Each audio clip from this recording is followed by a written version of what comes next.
నమస్కారం. Star hospital సుఖీభావ్కు స్వాగతం. రొమ్ములో కనిపించే కణుతులన్నీ క్యాన్సర్లే అన్న నమ్మకం ప్రబలంగా ఉన్న నేపథ్యంలో రొమ్ముల్లో సాధారణంగా కనిపించే గడ్డలు, వాటి విషయంలో మనకు ఎలాంటి అవగాహన అవసరమో తెలియజేసే ప్రత్యేక కథనాన్ని ఈరోజు మీకు అందిస్తున్నాం.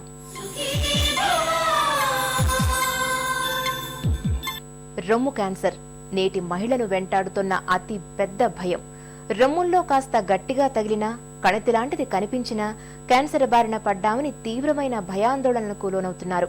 నిజానికి రొమ్ముల్లో కనిపించే గడ్డల్లో చాలా వరకు క్యాన్సర్ కానివే అయి ఉంటాయి.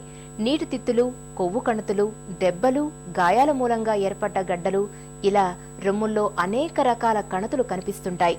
ఈ నేపథ్యంలో రొమ్ముల్లో సాధారణంగా కనిపించే గడ్డలు, వాటి విషయంలో మనకు ఎలాంటి అవగాహన అవసరమో తెలియజేసే ప్రత్యేక కథనాన్ని ఇప్పుడు చూద్దాం.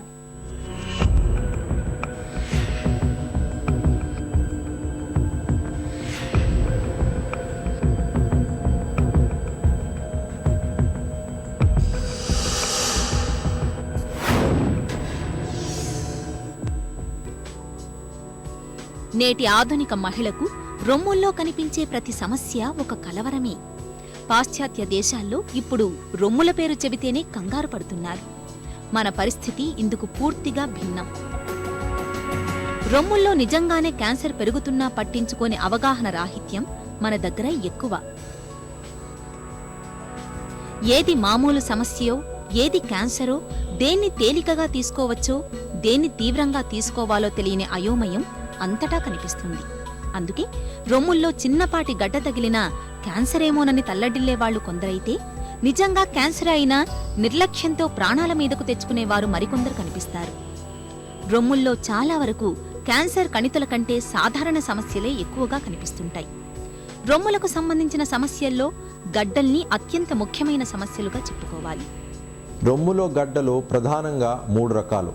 ఒకటి నీటి తిత్తులు, రెండోది గట్టి గడ్డలు, దీన్ని ఫైబ్రాయిడినోమా అంటారు. మూడోది సూడో లంప్, అంటే గడ్డల్లాగా ఉండే లంప్స్ అన్నమాట. నీటి తిత్తులు చూసినట్టయితే ప్రధానంగా 30 to 40 ఇయర్స్ ఏజ్ గ్రూప్లో చూస్తాం. ఇది చాలా తరచుగా, చాలా కామన్గా ఉండే కండిషను. రొమ్ములో ప్రధానంగా క్షీర గ్రంథులు, క్షీర నలాలు, కొవ్వు ఉంటుంది. ఈ కణజాలాల్లో వచ్చే మార్పుల వల్ల, ఏజింగ్ రిలేటెడ్ చేంజెస్ వల్ల ఈ నీటి తిత్తులు వచ్చే అవకాశం ఉంటుంది. ఏ గడ్డ వచ్చినప్పటికీ అది సిస్టా, అది నీటి తిత్త, ఇంకేదైనా గడ్డ అని తెలుసుకోవటం కోసం తప్పనిసరిగా ట్రిపుల్ అసెస్మెంట్ చేయించుకోవాలా. ట్రిపుల్ అసెస్మెంట్తో పాటు క్లినికల్ ఎగ్జామినేషను, మ్యామోగ్రామ్, అల్ట్రాసౌండ్ చేసినప్పుడు ఒక గడ్డ గనక ఉంటే అది నీటి తిత్త అయితే అది టిపికల్ అపియరెన్సెస్ ఉంటాయి. ఆ నీటి తిత్తుని అల్ట్రాసౌండ్ గైడెన్స్తో ఆస్పిరేట్ చేయటం జరుగుతుంది. అటువంటి వారికి ఫర్దర్ ఇన్వెస్టిగేషన్స్ చేసి ఆ సాలిడ్ లంప్, ఆ సిస్ట్లో ఒక సాలిడ్ లంప్ ఉండే అవకాశం ఉంటుంది. కాబట్టి ఆ సాలిడ్ లంప్లో నుంచి కోర్ నీడిల్ బయాప్సీ అల్ట్రాసౌండ్ గైడెన్స్తో చేసి దాని పరంగా ఉండే ట్రీట్మెంట్ తీసుకోవటం జరుగుతుంది. కానీ సర్వసాధారణంగా 100లో 99 మందికి నీటి తిత్తులు కనుక ఉంటే ఏమీ చేయాల్సిన అవసరం లేదు. కొందరిలో ఈ నీటి తిత్తులు పెద్దగయ్యి నొప్పి వచ్చినప్పుడు ఆస్పిరేషన్, అల్ట్రాసౌండ్ గైడెడ్ ఆస్పిరేషన్ చేస్తే సరిపోతుంది. ఫైబ్రోఎడినోమా రొమ్ముల్లో కనిపించే గడ్డల్లో 100కి 90-95% ఈ కోవకు చెందినవే. వీటితో ఎలాంటి ప్రమాదం ఉండదు. ఇవి ఒట్టి గడ్డలు మాత్రమే. ఇవేమీ క్యాన్సర్ కణితులు కావు. గడ్డను ముట్టుకుంటే పక్కకు జారిపోతుంది. అందుకే ఫైబ్రోఎడినోమా గడ్డను బ్రెస్ట్ మౌస్ అని కూడా పిలుస్తారు. టీనేజీ అమ్మాయిలు, యుక్త వయసు స్త్రీలలో బాగా ఎక్కువగా కనిపిస్తుంటాయి. ఇవి చాలా వరకు శరీరంలో హార్మోన్ల మార్పుల మూలంగా వస్తుంటాయి. వీటిని అలాగే వదిలేసినా నష్టమేమీ లేదు. కానీ గడ్డ పరిమాణం పెరుగుతుంటే నొప్పితో పాటు ఇబ్బందులు కూడా ఉంటాయి.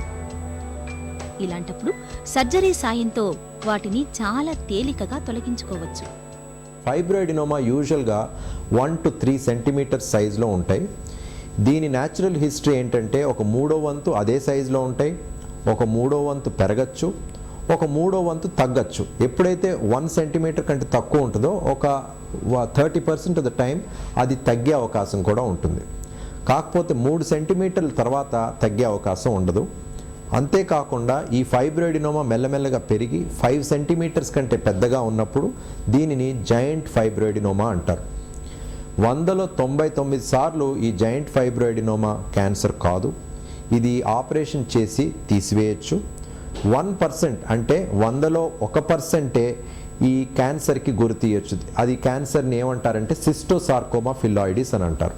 ఇది ప్రమాదకరమైన క్యాన్సర్ కాదు, కానీ ఈజీగా ఎఫెక్టివ్గా ట్రీట్ చేయవచ్చు.